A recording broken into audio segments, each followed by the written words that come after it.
Bom dia, jovens!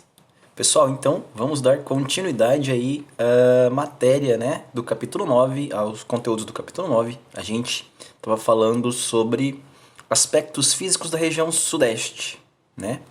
Esse aí é o conteúdo do nosso capítulo 9, dá aquela explicada nessa primeira parte que a gente já fez do clima e da vegetação, e agora a gente retoma a partir aqui, ó, do relevo e da hidrografia. Passei aqui sem querer, mas a gente já volta. Então, pessoal, é o seguinte, relevo é nada mais nada menos do que a classificação da altimetria ou da altitude de determinado território, né, de determinado espaço geográfico, tá certo? E quando a gente fala da região sudeste, a gente está falando desses 4 estados aqui, ó, Minas Gerais, São Paulo, Espírito Santo e Rio de Janeiro, tá certo? No material de vocês, ele dá uma descrição bem resumida, bem breve, desses elementos. Eu selecionei alguns aqui para expor para vocês, tá? E o importante, né, a classificação importante dessa região sudeste quanto ao relevo, ela é predominantemente planáltica, né? Vocês vão ver aqui, ó, tudo que for laranja e marrom no mapa é planalto. Olha só como basicamente é tudo, né? Você vai ter aqui, ó, a depressão periférica aqui perto do Vale do Rio Tietê, né? E alguma coisa aqui, ó, no litoral por conta das planícies litorâneas. O resto, basicamente, é tudo planalto, né? Então, vamos dar uma olhada aí como é que se organiza isso por estado, pessoal. Seguinte, você tem uma grande serra que atravessa praticamente 3 estados, né? Você pega que ela tem um pedacinho aqui no Rio de Janeiro, que é a Serra da Mantiqueira. Olha aqui, ó, a Serra da Mantiqueira, certo? Ela pega uma parte de São Paulo, pega praticamente uma boa parte de Minas Gerais, né? E também um pedacinho aqui do Rio de Janeiro. Depois você vai ter, né, a Serra da Canastra, a Serra do Espinhaço, né, a Serra dos Órgãos aqui no Rio de Janeiro. Você vai ter um desdobramento de vários outros relevos, mas o eixo principal planáltico aí, que, vamos dizer assim, é o bloco maior de relevo do Sudeste, é a Serra da Mantiqueira, né? Tem também um outro importante, que historicamente é importante por conta da colonização, que é a Serra do Mar, que foi a primeira serra que os colonizadores subiram aí de Santos até onde fica São Paulo, né? Eles subiram esse relevo, mas vamos voltar aqui. Então, o que a gente tem de importante aí com relação à posição desses relevos, né? Minas Gerais, que é o estado maior em território, tem vários, né? Ó, Serra da Mantiqueira fica aqui mais ao sul, né? Serra da Canastra tá aqui, ó, onde nasce o Rio São Francisco, tá certo? Serra do Espinhaço, opa, tá aqui, né? Ó, Serra do Espinhaço. Vocês conseguem ver isso aí com mais facilidade na apostila de vocês. A resolução aqui não ficou tão boa. Deixa eu abaixar essa boina aqui, que ficou com a testa gigante. A resolução não ficou tão boa por conta que está no slide, né? Eu colei lá do material virtual e passei para cá, então a resolução ela deu uma quebradinha. Mas na apostila de vocês conseguem ver isso tranquilamente. Se orienta aqui, ó, por essas localizações, né? Serra da Mantiqueira está mais ao sul do estado, Serra da Canastra centro-norte, né? Onde nasce o Rio São Francisco, Serra do Espinhaço, né? E o Vale do Rio Doce. Aqui você tem uma empresa, né, a Vale do Rio Doce, várias empresas na verdade, de extração mineral, né, por conta que essa região aqui é uma região de depósitos minerais, né, sedimentares e no interior dos planaltos também, tá certo? Então, essas aí são os recortes de relevo do estado de Minas Gerais.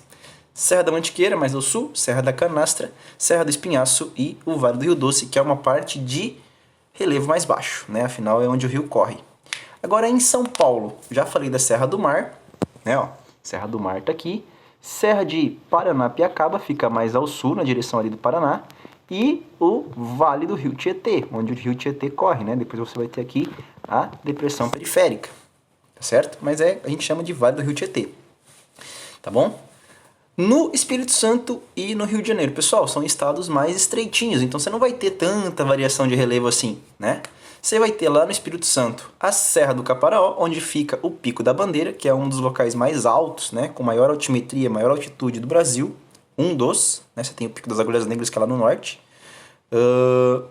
E no Rio de Janeiro, a Serra dos Órgãos, que fica aqui, ó, né? Então a Serra dos Órgãos aqui, e você tem aqui, ó, a Serra do Caparaó, que é onde fica o Pico da Bandeira, né? São os dois pontos mais altos ali. O restante, por Rio de Janeiro, São Paulo e Espírito Santo estarem no litoral, você vai ter o quê? Planícies costeiras, né? Essa parte mais verdinha aqui, ó, que está próximo dos 0 metros de altitude. 0 metros, aí vai subindo, depois você tem a Serra da Mantiqueira, a Serra do Mar, né? Serra de Paranapiacaba, Serra dos Órgãos, tem várias outras serras, mas no início ali você tem uma grande extensão de planície, né? Afinal é o encontro do continente com o mar no nível 0, tá certo? Então é bem simples, pessoal, a gente não tem muito o que se prolongar, lembrando que de forma mais geral, né, o relevo do Sudeste é predominantemente planáltico, desgastado, de formação geológica antiga. Isso aí tá lá na apostila de vocês, se vocês quiserem, vocês podem procurar e grifar, né? Geologicamente mais antigo e muito desgastado, né? Com processos erosivos e processos de intemperismo muito antigos, tá certo? No litoral e nessa parte dos rios ali, principalmente o Vale do Rio Doce e do Rio Tietê, você tem áreas mais baixas, né? Com atitudes um pouco mais modestas, tá certo? Vamos então agora para a hidrografia. Deixa eu passar minha cabeça um pouco mais para cá, ó, para não... Deixa eu ver onde que ela fica bem. Aqui, vou tampar a hidrografia por um pedacinho, não tem problema. Vocês já sabem que ali é a hidrografia. Então, hidrografia, tá aí o mapa, que está na apostila de vocês também, e ele traz pra gente as regiões hidrográficas. Pessoal, tem uma pequena diferença entre região hidrográfica e bacia hidrográfica. Bacia hidrográfica você tem um rio principal com os seus afluentes, né? Isso é a definição de um rio central que recebe vários afluentes e aquele rio específico ele dá nome a uma bacia hidrográfica. Região hidrográfica é um termo político, é um termo de gestão das águas, né? Existe uma política por trás da definição dessas regiões aqui, né? Por quê? Porque aí vai gerenciar, olha, como é usada essa água, para onde ela vai, para que ela é usada, né? Como ela volta no sentido de ser usada depois, ser tratada como, pelo tratamento de esgoto, né? E voltar para aquele leito. Então, toda essa divisão em regiões hidrográficas, ela é administrativa, ela é política, tá certo? Então, essas regiões que estão aí, ó, Atlântico Leste, Atlântico Sudeste, São Francisco e Paraná, os rios que estão nela são de alguns são de várias bacias hidrográficas, né? Você tem, por exemplo, a bacia hidrográfica do Paraná, do Paranapanema. Você tem a bacia hidrográfica do Rio Doce, do Parnaíba do Sul. Então, são várias bacias hidrográficas dentro de uma região hidrográfica em determinados casos. Fechou? Seguinte, então, como predominam os relevos de planalto, é claro que também vão predominar os rios de planalto. E todo mundo lembra que rio de planalto tem potencial energético, né? Rio de planície é para navegação, rio de planalto, potencial energético. Claro que você vai ter, por exemplo, ali ó, no Rio Doce e no Rio Tietê, eixos navegáveis, porque eles estão numa parte mais baixa do relevo. Mas predominantemente, grande parte dos rios do Sudeste são rios de planalto. E mesmo os rios de planalto dá para navegar com eclusa. Né? Vocês lembram lá que tinha aquele esquema de elevador de barco, né? Você faz em 3 níveis, o cara entra no primeiro, aí equilibra com o do meio, ele passa pro do meio, equilibra com o da ponta, aí depois estabiliza com o da ponta, ele sai. Mesmo que o rio tenha um desnível, ele consegue fazer isso pela transição ali por uma eclusa, né? Então, vamos voltar aqui para as regiões hidrográficas do Sudeste, pessoal. Regiões hidrográficas do Sudeste que são 4, como eu falei. Atlântico Leste, né? Atlântico Leste é essa aqui, ó, mais verdinha. O rio de destaque, né, da região... Opa! Pessoal, eu me equivoquei aqui, ó. Mas tudo bem, não tem problema. A gente troca aqui na legenda aqui do meu slide, tá ao contrário, tá? Eu comi essa branca aqui, ó. Então, Atlântico Sudeste primeiro, professor. Errei aqui, ó. Aqui é Atlântico Sudeste, aqui é Atlântico Leste. Como eu tô gravando do celular direto, não tô gravando do computador, não dá pra eu editar agora. Mas Finjam que tá aí. Desculpa por esse erro, tá bom? E talvez ali na edição eu consiga colocar essa correção ali rapidinho. Mas agora na gravação vai ficar assim mesmo. Então, primeiro ali, ó, Atlântico Sudeste. Vamos localizar. O Atlântico Sudeste tá aqui, ó. Oi, professor, marcou errado, ó. Atlântico Sudeste. O que tem no Atlântico Sudeste? O Rio Doce, né? Onde fica o Vale do Rio Doce, que tem uma região mais baixa. E o Rio Parnaíba do Sul, né? Que foi um eixo de expansão ali do café na época da colonização, né? Eles acompanharam o Rio Parnaíba do Sul, né? Porque tinha disposição de água para ligar ali Rio de Janeiro e São Paulo, mas ele fica então dentro dessa região hidrográfica do Atlântico Sudeste. Vamos pegar pelo mapinha aqui, ó. Atlântico Sudeste. No Atlântico Leste, professor, o que tem aqui no Atlântico Leste, ó? O rio Jequitinhonha, onde fica o Vale do Jequitinhonha, né? É uma região ali onde você tem a Caatinga, lá o clima mais seco, tá bom? Então tem só esse rio ali. É uma região onde o clima é muito diferente do resto do Sudeste, né? É um clima mais seco, que é a região de Caatinga. Tanto que aquela região ali do Vale do Jequitinhonha, do Vale do Rio Jequitinhonha, é uma das regiões mais pobres do Sudeste, não a mais pobre, né? Ela tem uma relação de pouco desenvolvimento muito relacionada aí a essa questão do Nordeste, né? Da proximidade com o Nordeste, dessa similaridade com o Nordeste, tá certo? Mas isso não tira a importância do rio, inclusive aumenta a importância desse rio para essa região, né? Outra aqui, ó, agora os dois estão certos, né? Vale do Rio São Francisco, a região hidrográfica do São Francisco. Olha ele aqui, ó, né? Ele com os seus afluentes, né? Olha aqui, tem uma hidrográfica, uma bacia, uma usina hidrelétrica aqui, ó, né? Onde tem esse triângulozinho é uma usina hidrelétrica. Então tem uma usina hidrelétrica aqui no Rio São Francisco, né? É um rio que tem potencial de produção de energia, é um rio que tem potencial de navegação, né? Ele tem vários trechos navegáveis também, né? E é um rio muito importante, por quê? Porque atravessa duas regiões, né? Região Sudeste e região Nordeste, e atravessa vários estados, e lá no Nordeste ele tem aquele projeto de transposição para levar a água para o interior, né? Para o sertão. Então ele é um rio muito importante e que nasce aqui na Serra da Canastra, lá no Sudeste. Fechou? Por último, a grande região hidrográfica do Sudeste, que é a região hidrográfica do Paraná, ou do Rio Paraná, tá certo? Que engloba vários rios, né? O Rio Tietê, o Rio Paraná, o Rio Paranapanema, certo? O Rio Parnaíba, que eu não coloquei aqui, mas está ali em cima, e o Rio Grande, tá certo? Olha aí, ó. Vamos lá, localizar todos eles, ó. Rio Paraná, tá aqui. Rio Parnaíba, tá aqui. Rio Grande, tá aqui. Rio Tietê, tá aqui. Só de bater o olho nesse mapa, galera, a gente vai perceber um detalhe.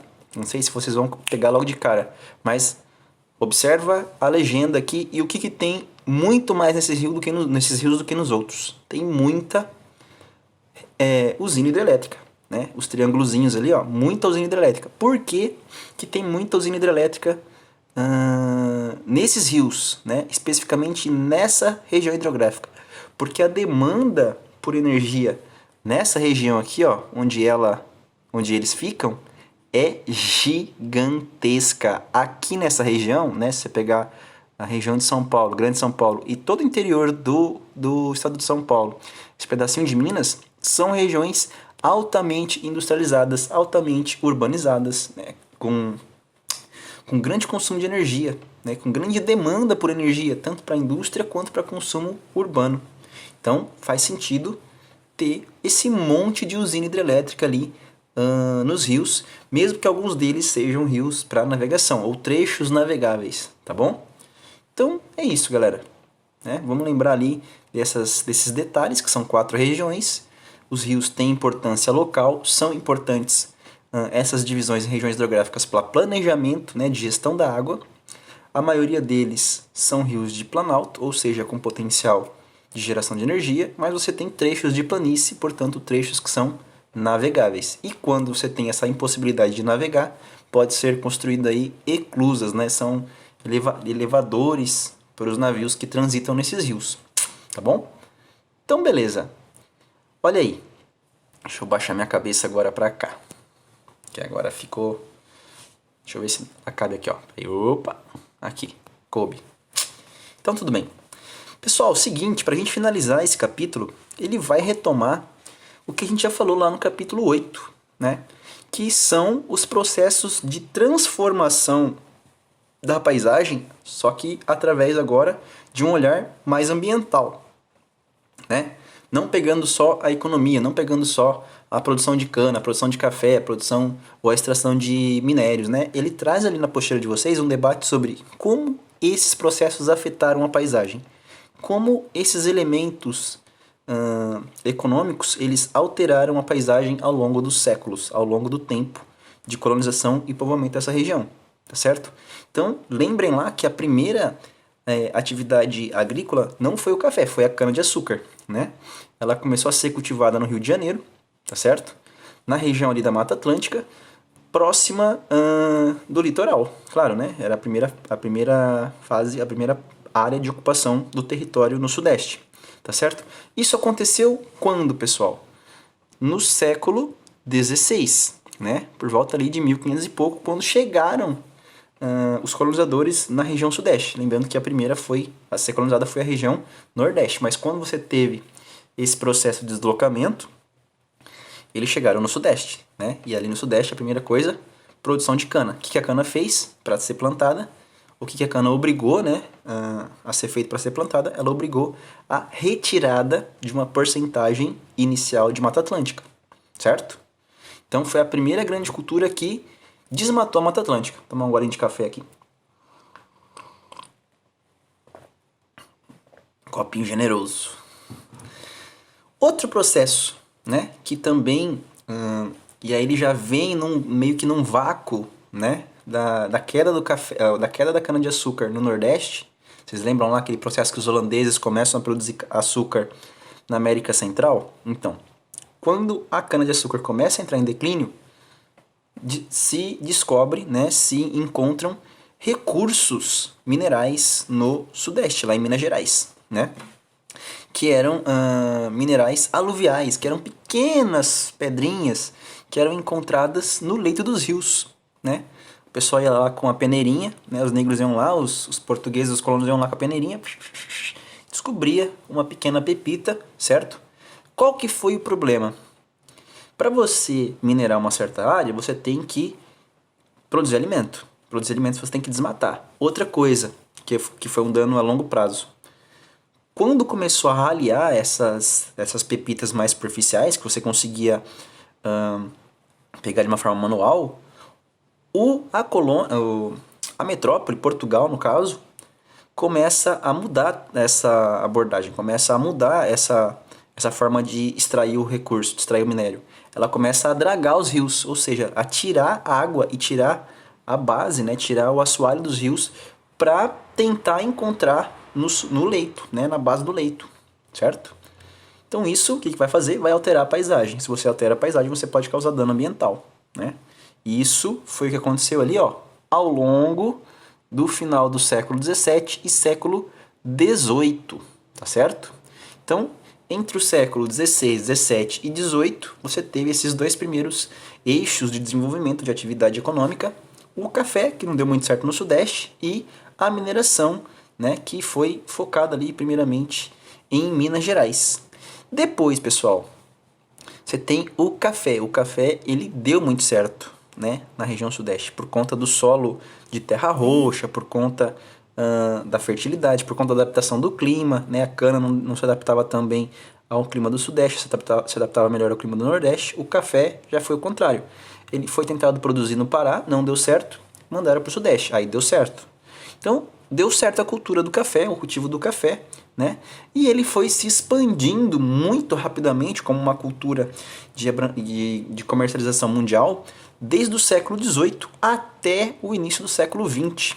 Porque lá no início do século XX a gente tem a quebra da Bolsa de Nova York, né? Aquele fenômeno econômico que teve proporção mundial, e isso dá uma quebrada no café. Mas vamos pensar as consequências, né, da expansão do café. Gente, ele cresceu tanto, se expandiu tanto, a produção foi tão grande, né? O desenvolvimento que ele trouxe, a riqueza que ele trouxe para a mão de poucos, né? Mas mesmo assim uma riqueza que circulava de alguma forma, fez com que a sociedade, a civilização, as vilas que ali existiam, né, se expandissem muito, crescessem muito, absorvessem muita mão de obra. Agora, nesse momento, lá no século XIX e XX, de imigrantes que vinham da Europa, né? Já tinha feito a abolição da escravidão, os negros já estavam meio que à margem do sistema. A política brasileira estava pregando um embranquecimento social, né? E aí, ao invés de contratar os negros que agora eram escravos livres, não, eles chamaram os imigrantes, né? Vindos da Europa, né? Por conta também das guerras mundiais, né? Da Primeira e da Segunda Guerra Mundial principalmente, que estava rolando ali. Muitos deles ficaram convencidos, ficaram instigados a vir para cá, né? Então, o Brasil absorveu muito dessa mão de obra aí europeia, tá certo? E isso fez com que as áreas de cultivo, de plantação de café se expandissem muito e as cidades também se expandiam muito, né, por conta disso. O que aconteceu?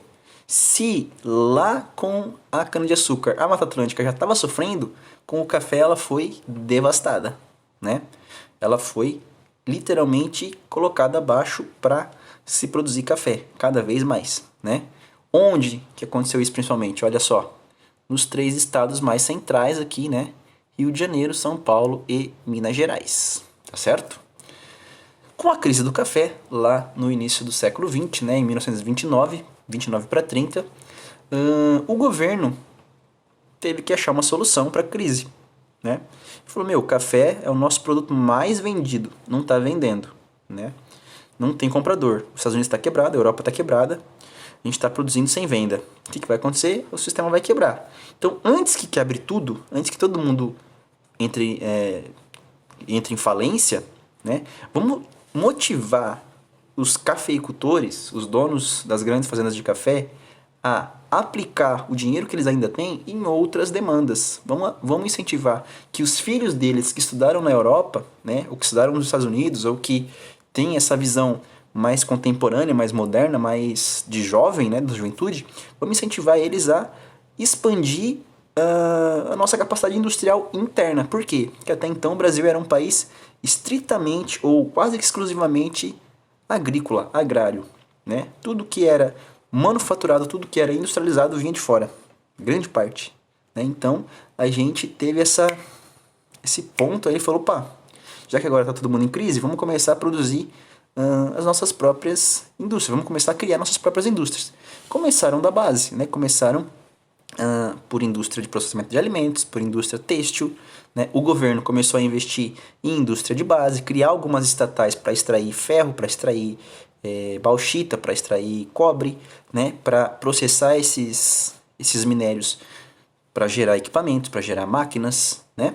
Então o governo se responsabiliza por uma parte da economia, né, industrial, que é as indústrias de base, enquanto os industriais, que eram esses herdeiros do café, né, começam a investir em indústrias de bens de consumo, principalmente indústria têxtil e indústria alimentícia. E aí a industrialização começa a se expandir.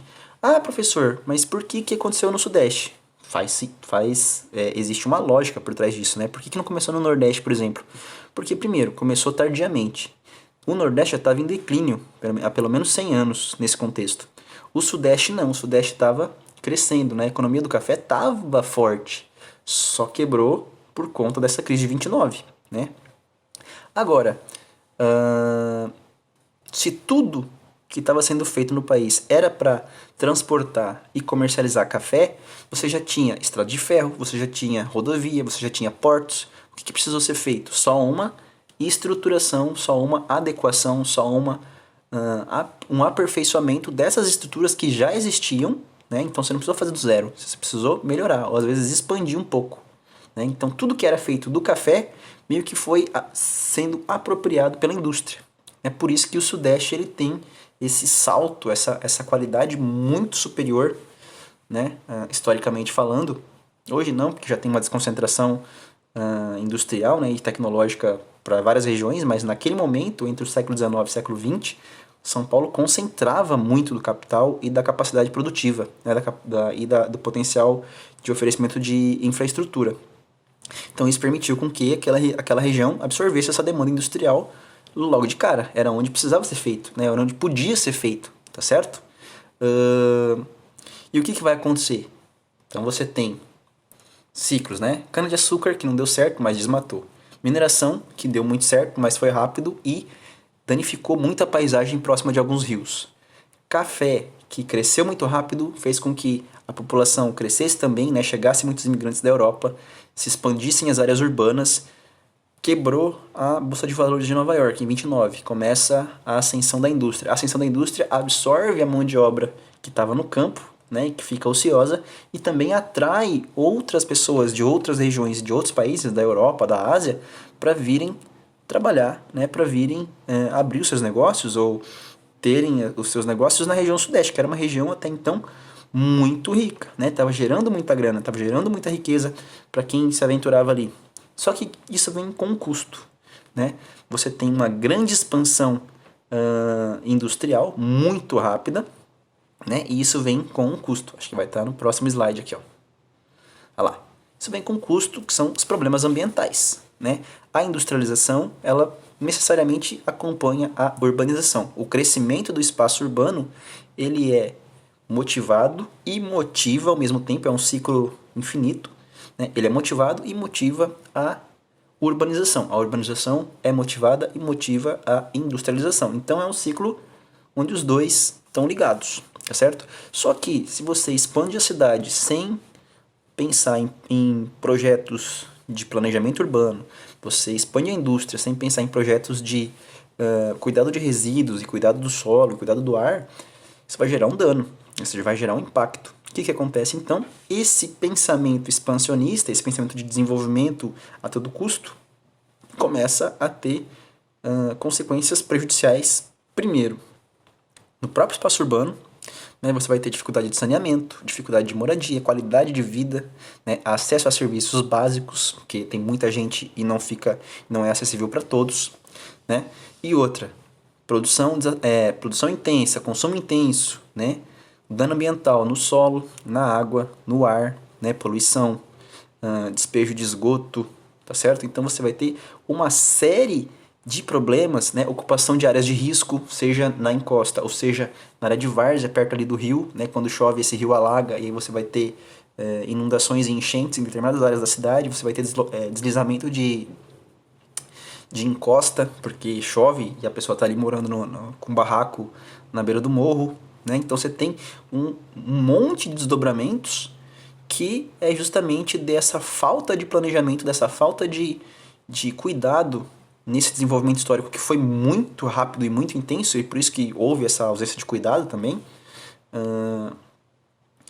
e vai criar áreas urbanas extremamente complicadas de gerenciar, né? Você pega hoje, o que é a Grande São Paulo? É uma bucha, né? As grandes cidades do Brasil que cresceram muito rapidamente sem planejamento são buchas gerenciais. Você não consegue dar conta dela porque ela sempre tem um problema.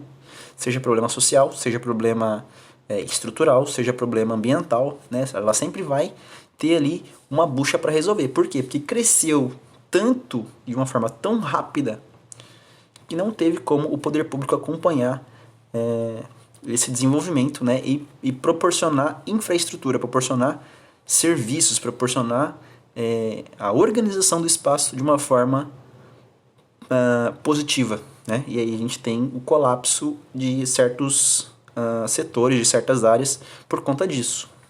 Belezinha? Respirei porque eu falei um monte. Pessoal, então, deixa eu ver, acho que acabou. Acabou. Sem crise. Vou voltar aqui, ó. Voltar pra capa do capítulo. Então, meus jovens, o seguinte, junto com este vídeo, vocês vão receber lá o gabarito do capítulo 9 do livro suplementar, né? São as questões do livro suplementar, capítulo 9. Já dão aquela ajeitada show de bola, né? Não deixem para depois. Se preparem também para a prova já, né? A gente vai ter uma prova daqui 3 semanas, não lembro. Mas vocês já estão praticamente com mais da metade do conteúdo aí estudado, né? Trabalhado. Região Sudeste a gente finalizou agora, tá certo? Agora na próxima aula, no capítulo 10, vai ser Centro-Oeste. Vai ficar metade do Centro-Oeste pro segundo trimestre, a outra metade pro terceiro trimestre. Então, vai ficar show de bola pra gente. A matéria já tá praticamente dada, tá certo? Agora é só revisionar, a gente vai fazer... depois do capítulo 10, né, vai ter a revisão para a prova, vai ter a correção do capítulo da atividade 2. E é isso, né? Eu acho que tá bom por enquanto. Se tiverem alguma dúvida, né, essa parte de clima, vegetação, hidrografia e relevo, como eu disse na outra aula, ela tá muito disponível aí para vocês em vários sites, em vários vídeos, né? Você tem mapas com mais detalhe, dá para você mexer ali, tirar zoom, botar zoom, puxar para a tela do computador, ou da tela do seu notebook ou celular e interagir com ela ali, até o próprio material do Clips, até o próprio material do SAS, né? Se você tem um aplicativo do SAS, dá para você visualizar com mais detalhe ali, tá certo? O que foi falado aqui.